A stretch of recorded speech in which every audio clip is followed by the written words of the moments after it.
شروع کرتا ہوں اللہ کے نام سے جو نہایت مہربان اور بڑی بزرگی والا ہے۔ السلام علیکم دوستوں، میرا نام سمیع آصف ہے۔ اللہ تعالیٰ ایک ہے اور وہی عبادت کے قابل ہے۔ اس کی ذات میں اور اس کے کاموں میں کوئی شریک نہیں، نہ اس کی کوئی اولاد ہے نہ وہ کسی کی اولاد ہے۔ وہ آسمانوں اور زمینوں کا نور ہے، وہ ہمیشہ سے ہے اور ہمیشہ رہے گا۔ اس کو نہ نیند آتی ہے نہ اونگ آتی ہے۔ آسمانوں اور زمینوں میں جو کچھ ہے سب اسی نے پیدا کیا ہے۔ بغیر اس کی مرضی کے کوئی اس کے سامنے کسی کی سفارش بھی نہیں کر سکتا۔ اور جو کچھ ہونے والا ہے اور جو کچھ ہو چکا ہے سب اس کو معلوم ہے۔ آسمانوں اور زمینوں میں جو چیز ہے وہ اس کی تعریف اور پاکی بیان کرتی ہے۔ وہی پیدا کرتا ہے، وہی موت دیتا ہے، وہی موت کے بعد قیامت کے دن پھر زندہ کرے گا۔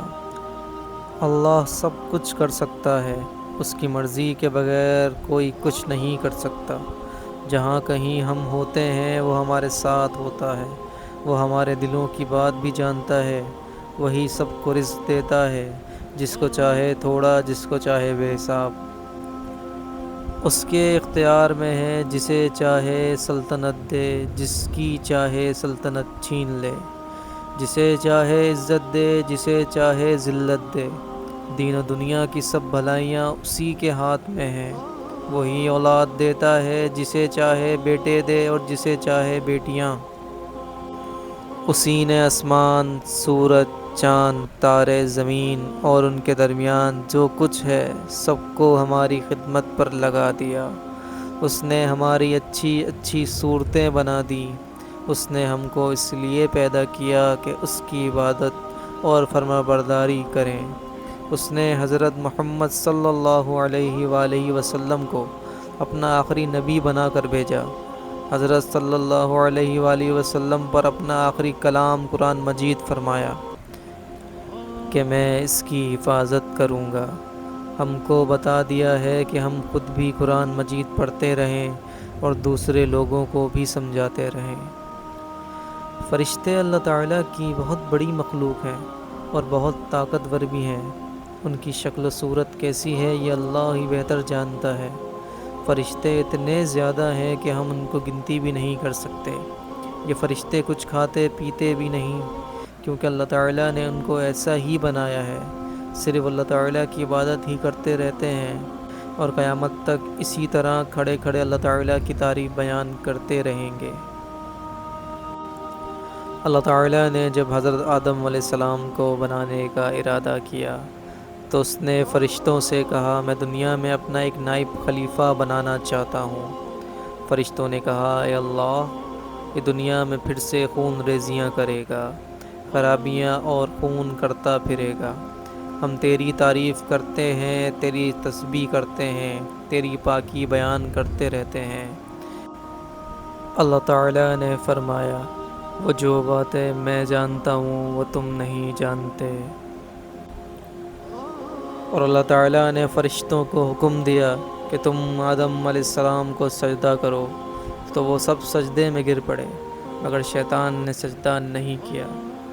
اللہ تعالیٰ نے حضرت آدم علیہ السلام سے کہا کہ تم اور تمہاری بیوی جنت میں رہو اور جہاں سے چاہو کھاؤ پیو، مگر ایک خاص درخت کے متعلق حضرت آدم علیہ السلام کو منع کر دیا کہ اس کے قریب بھی نہ جانا ورنہ تم ظالموں میں سے ہو جاؤ گے۔ اس طرح اللہ تعالیٰ نے حضرت آدم علیہ السلام کا امتحان لیا کہ دیکھیں یہ ہمارا کہنا مانتے ہیں یا بھول جاتے ہیں اور شیطان کے بہکائے میں آ جاتے ہیں۔ شیطان جو پہلے ہی حضرت آدم علیہ السلام سے ناراض تھا کہ ان کی وجہ سے وہ خدا تعالیٰ کی بارگاہ سے نکلا اور خدا تعالیٰ کی لعنت اس پر ہوئی، اور اس نے قسم کھائی تھی کہ میں حضرت آدم علیہ السلام اور اس کی اولاد کو قیامت تک بہکاتا رہوں گا۔ وہ حضرت آدم علیہ السلام اور ان کی بیوی حضرت حوا علیہ السلام کو برابر بہکاتا رہا کہ اس درخت کا پھل تم ضرور کھاؤ، اس کے کھانے کے بعد تم فرشتہ بن جاؤ گے، جنت میں سے کبھی نہ نکلو گے۔ آخر ایک دن حضرت آدم علیہ السلام اور ان کی بیوی حضرت ہوا بھول سے شیطان کے بہکائے میں آ گئے، درخت کا پھل کھا لیا۔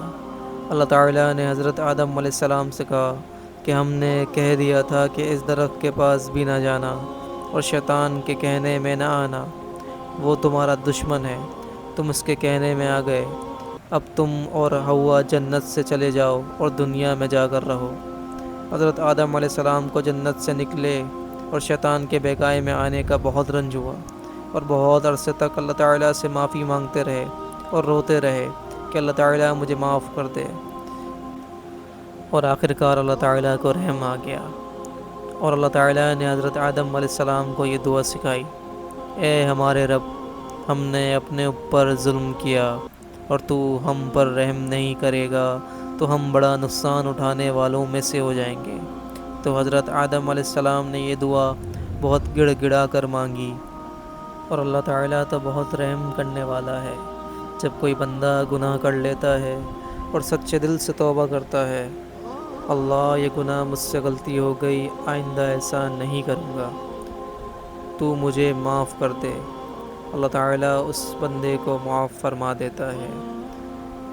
اور پھر کہا کہ تم اور تمہاری اولاد دنیا میں رہو، اور یہ یاد رکھو کہ جب میری طرف سے کوئی نبی بھیجا جائے ہدایت لے کر تمہارے پاس آئے تو تم اس کا کہنا ماننا، اور جو میرے بھیجے ہوئے نبیوں کا کہنا مانے گا اس کو پھر نہ کوئی خوف ہوگا اور نہ کوئی غم ہوگا، اور جو لوگ میرے نبیوں کی بات نہیں مانیں گے، ہماری آیتوں کو جھٹلائیں گے، وہ دوزخ کے ہو جائیں گے اور ہمیشہ اسی میں رہیں گے۔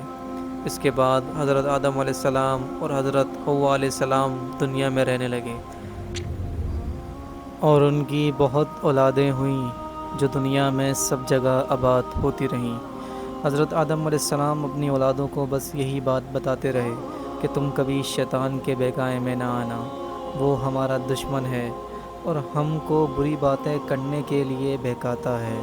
ہمیشہ اللہ کی عبادت کرنا، سچ بولنا، کسی پر ظلم نہ کرنا، ایک دوسرے کی نیک کاموں میں مدد کرتے رہنا۔ آخرکار حضرت آدم علیہ السلام